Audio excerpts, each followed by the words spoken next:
Smiling hacker ఈ పేరు మీలో చాలామంది వినే ఉంటారు. సో ఇతని గురించి తెలిస్తే మీరు నిజంగా షాక్ అవ్వాల్సిందే. ఇంటర్పోల్, FBI మొత్తం ప్రపంచ దేశాలన్నీ వెతికిలాడసాగినాయి ఈ వ్యక్తి గురించి. అసలు ఈ వ్యక్తి ఏం చేశాడు, ఎందుకు ప్రపంచ దేశాలన్నీ ఇతన్ని పట్టుకోవడానికి వెతికిలాట సాగించినాయి. సో ఈరోజు వీడియోలో హంజా బెండెల్లాడ్జ్, ఇతను స్మైలింగ్ హ్యాకర్ అని కూడా పిలుస్తారు, ఈ హ్యాకర్ గురించి అయితే తెలుసుకుందాం. సో వీడియోని ఎవరైతే కొత్తవారు చూస్తున్నారో ఇంట్రెస్టింగ్ స్టోరీస్ అండ్ ఫ్యాక్ట్స్ కోసం మన ఛానల్ని తప్పకుండా సబ్స్క్రైబ్ అయితే చేసుకోండి. ఇక టాపిక్లోకి వెళ్ళిపోదాం. హంజా బెండెల్లాడ్జ్, సో ఇతను పుట్టింది 1988లో ఒక అల్జీరియన్ ఇతను. సో ఆ దేశానికి చెందినవాడు. So cyber hacker and carder and BX1 ఈ కోడ్ పేరుతో అయితే అందరూ ఎత్తుతారు. సో దాదాపు తన పేరుని నిక్నేమ్గా అయితే మార్చుకున్నాడు. దీంతో అతని కోసం 5 ఏళ్ల పాటు వెతికిలాట అయితే జరిగింది. అతను చదువుకుంది university of science and technology Houari బౌడేడియన్లో. సో ఇతను కంప్యూటర్ ఇంజనీరింగ్ అండ్ హ్యాకర్ కూడా.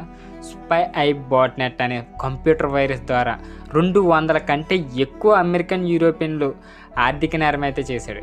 దాదాపు అది $10 మిలియన్ల. సో దీన్ని మోసగించినందుకు గాను FBI, ఇంటర్పోల్ రెండూ కలిపి ఈ 2 మోస్ట్ వాంటెడ్ హ్యాకర్స్ టాప్ 10 జాబితాలు అయితే ఇతను ఉన్నాడు. ఇతని గురించి ప్రపంచవ్యాప్తంగా 60 మిలియన్ల కంటే ఎక్కువ కంప్యూటర్లకైతే వైరస్ సోకింది. ఇతను పంపించింది ఎక్కువగా అయితే యునైటెడ్ స్టేట్స్ నుండి సోకిన కంప్యూటర్లు అయితే ఎక్కువగా అయితే బ్యాంకింగ్ సమాచారాన్ని దొంగలించడానికి ఇతను రష్యన్ సహచరుడు వచ్చేసి అలెగ్జాండర్ హార్డ్రివిచ్ పానిన్, ఇంకా ఇంకో అతను ఉన్నాడు అకా గ్రిబోడెమాన్. సో ఇతను కూడా ఉన్నాడు. సో ఇతన్ని ఎలా పట్టుకున్నారంటే స్పై అని పిలువబడే హానికరమైన సాఫ్ట్వేర్ని అయితే ఉపయోగించి BX1 అండ్ డానియల్ HB అనే మారు పేర్లతో బెండెల్లాడ్జ్ అయితే పాస్వర్డ్లు, గుర్తింపు కోడ్లు పొందేందుకు అయితే బ్యాంకుల నుంచి, సర్వర్ల నుంచి ప్రైవేట్ వ్యక్తుల కంప్యూటర్లోకి అయితే ప్రవేశించేవాడు. సో అంటే ఆ వైరస్ని వాళ్ళకి పంపించేవాడు. ఆ అకౌంట్ నుంచి తన కంట్రోల్ అయితే చేసుకునేవాడు. దాన్ని అయితే ఆ అకౌంట్లో ఉన్న అమౌంట్ను మొత్తం ఈజీగా ఖాళీ అయితే చేసేవాడు. సో ఇతని అరెస్ట్ దాదాపు 3 సంవత్సరాల వేట తర్వాత బెండెల్లాడ్జ్ జనవరి 7, 2013 మలేషియా, ఈజిప్ట్ మధ్య ట్రావెలింగ్ ఉన్న సమయంలో బ్యాంకాక్లో అయితే ఆపేశారు అన్యాయంగా. థాయ్ పోలీసులు అయితే అక్కడ అరెస్ట్ చేశారు. అరెస్ట్ని అయితే ఎవరు అడ్డుకోలేదు, ఎందుకంటే అక్కడ తెలియదు కదా. అరెస్ట్ అయ్యాక తన కుటుంబానికి వీడ్కోలు అయితే చెప్పేశాడు గుడ్ బై అని. అతను లేకుండా అతని భార్య, కుమార్తె ఈజిప్ట్కి అయితే ప్రయాణం అయితే సాగింది అప్పుడు. సో చేతికి సంఖ్యలు వేసినప్పుడు అరెస్ట్ చేసిన తర్వాత తీసిన ఫోటోలన్నిటిపై మీడియా ప్రజెంటేషన్ టైమింగ్లో అయితే ముఖంలో అయితే చిరునవ్వు కారణంగానే అతను స్మైలింగ్ హ్యాకర్ అనే పేరు అయితే సంపాదించుకున్నాడు. సో తను అరెస్ట్ చేసిన ఆ డబ్బులన్నీ ఏం చేసామని తెలియదు. ఇంతకే అప్పుడు సోషల్ మీడియా పెద్ద ఏమీ లేదు కదా. సో అంత పబ్లిసిటీ కూడా అవ్వలేదు. అప్పుడు అయ్యింది అరెస్ట్ బ్యాంకాక్లో కాబట్టి. సో తను అరెస్ట్ చేసిన స్మైల్తోనూ ఒక్క ఫోటో అయితే తీసి అది వదిలారు. సో అప్పుడే ఇతనికి స్మైలింగ్ హ్యాకర్ అని పేరు వచ్చింది. ఇక థాయ్ పోలీసుల వివరాలు ఏంటంటే బెండెల్లాడ్జ్ FBI తర్వాత అత్యంత మోస్ట్ హంటెడ్ టాప్ 10లో అయితే అతనే ఉన్నాడు. ఇంటర్నెట్లో చాలా సమాచారం ఉన్నప్పటికీ బెండెల్లాడ్జ్కి అయితే మరణశిక్ష అయితే విధించబడలేదు. అతను ఏదైనా డబ్బును స్వచ్ఛంద సంస్థకు విరాళంగా ఇచ్చాడని చెప్పే వాదనలు అయితే ధృవీకరించడం దాదాపు అసాధ్యమైపోయింది. అంటే అంత డబ్బు మీకు దాదాపు చెప్పా కదా. సో ఆల్మోస్ట్ $10 మిలియన్ అంటే మామూలు విషయం కాదు. సో అన్ని అకౌంట్లో నుంచి ఎక్కడికి వెళ్ళాయని కూడా తెలీదు. సో ఇదంతా ఏదైనా విరాళానికి ఇచ్చాడా, లేకపోతే ఏమన్నా అనాథాశ్రమాలకు ఇలాంటి వీటికి ఇచ్చారా, ట్రయల్ డాక్యుమెంట్లు, ఎటువంటి విరాళాలు స్వచ్ఛంద ఉంటాయి కదా వాటికి సంబంధించినది ఎక్కడా కనుక్కోలేదు. ఇక దాతృత్వం యొక్క దావా అయితే వివాదాస్పదమైంది, అంటే అతను పంచిపెట్టాడని. ఇది మాత్రం ఖచ్చితంగా తెలియదు. అవన్నీ పేదవారికి పంచారని అయితే చెప్తారు, కానీ పోలీసులు అయితే ఇలాంటి దాపరికాలు ఏమి ఎక్కడ చెప్పలేదు. కాకపోతే $10 మిలియన్ కదా, మరి మామూలు విషయం కాదు కదా. సో ఇది అతను యునైటెడ్ స్టేట్స్కి అయితే అప్పగించారు. అతను మే 2013లో అమెరికాకి అయితే అప్పగించేశారు. అతన్ని జూన్ 25, 2015 నేరాన్ని అంగీకరించిన అట్లాంటాలో అయితే అతనిపై విచారణ అయితే జరిగింది. 30 సంవత్సరాల వరకు జైలు శిక్ష, ఇంకా $14 మిలియన్ జరిమానాను అయితే ఎదుర్కొన్నాడు.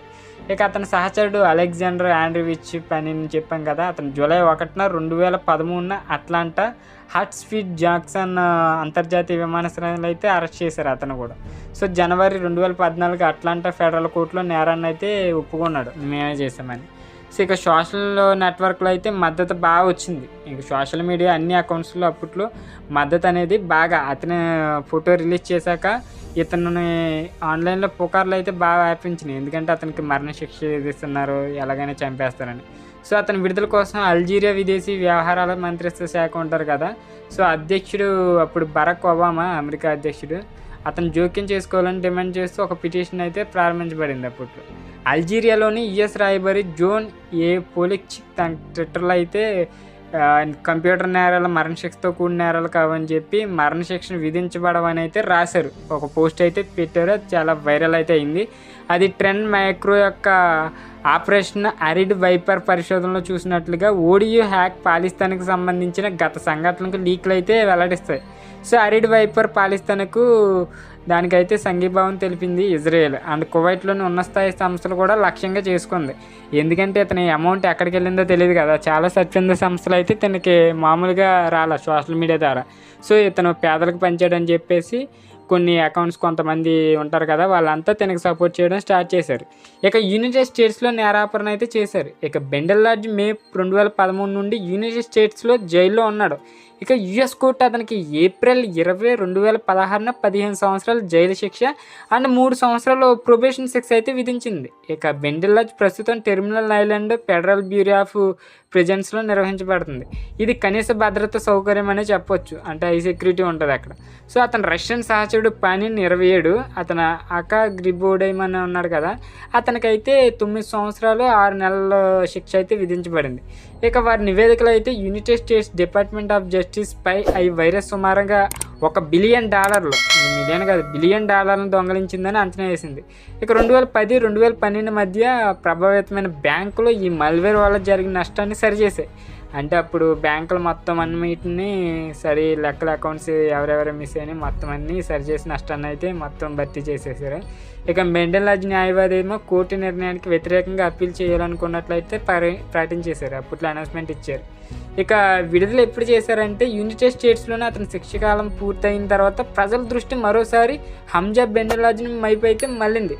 ఇక సంవత్సరాల జైలు శిక్ష తర్వాత 2013 అండ్ 2015లో సైబర్ క్రైమ్లో ప్రమేయం ఉందనే ఆరోపణలపై అయితే అరెస్ట్ అయ్యాడు. ఇక బెండెల్లార్జ్ విడుదలైన అల్జీరియాకి అయితే తిరిగి వచ్చేసాడు. అతను వచ్చిన తర్వాత బెండెల్లార్జ్ తన ఇన్స్టాగ్రామ్లో అయితే ఒక ఫోటోని అయితే పంచుకున్నాడు. దానికి అల్జీరియా మీ ఆమోర్ అని అయితే, అంటే ఆమోర్ అంటే వాళ్ళ అర్థంలో మై లవ్ అని అర్థం. సో ఆ ట్యాగ్ లైన్ అయితే ఒక పాటను అయితే సొంత దేశం పట్ల ఉన్న మక్కువతో అతను అయితే ప్రతిబింబించేలాగైతే పాడారు. అది కూడా ర్యాపర్ డీడెన్ కానాన్ 16 కూడా అతను విడుదల చేసి జరుపుకుంది. సో ఇక బెండెల్లార్జ్ తిరిగి రావడం పట్ల తన ఆనందాన్ని అయితే పంచుకున్నాడు. ఇక అతను జైలు నుండి విడుదల కావడం చర్చనీయాంశమైంది. చాలామంది అతన్ని అన్యాయమైన బ్యాంకింగ్ వ్యవస్థలకు వ్యతిరేకంగా ప్రతిఘటనకు చిహ్నంగా అయితే చూపిస్తారు. మరికొందరు అయితే అల్జీరియాలో సమాజం, సైబర్ భద్రతపై అతని రాబడి యొక్క సంభావ్య ప్రభావాన్ని అయితే ప్రశ్నిస్తారు. కొందరు అతని నైపుణ్యాలను సానుకూల రంగంలో ఉపయోగించాలని అయితే పిలుపునిచ్చారు. మరికొందరు అతని స్వేచ్ఛను తీసుకురాగల సంభావ్య ప్రమాదాల గురించి ఆందోళన వ్యక్తం అయితే చేశారు. సో ఎంతైనా ఇతను ఒక స్మైలింగ్ హ్యాకర్, ఇక ఈ ప్రజల్లో హీరో అయితే అయిపోయాడు. సో యుఎస్ బ్యాంక్ నుంచి $10 బిలియన్ అంటే మామూలు విషయం కాదు, వాళ్ళకే చుక్కలు చూపించాడు అతను.